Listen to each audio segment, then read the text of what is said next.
Pipe सही है, pipe की दिक्कत नहीं। मेन चीज़ ये है जो काम है वो कराना। ये भी गार्बेज गंदा सब हो रहा है ना, वो तो ये साफ हो जाएगा। चलो ये एक्सपर्ट है चीज़ें, एक्सपर्ट है ये चाचा।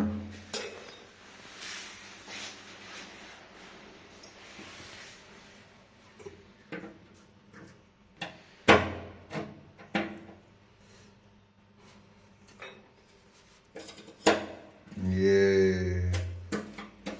ऊपर गिरा दिया था इसको।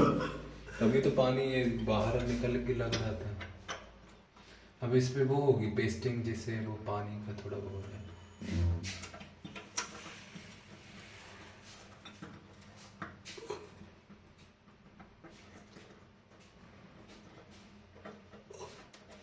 अभी तो ठंड की वजह से लग रही है।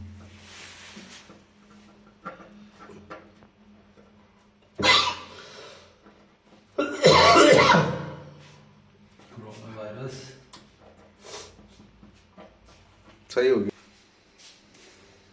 रहने पर सब इलाज हो जाएगा। रहने पर सब इलाज हो जाएगा। फोन करके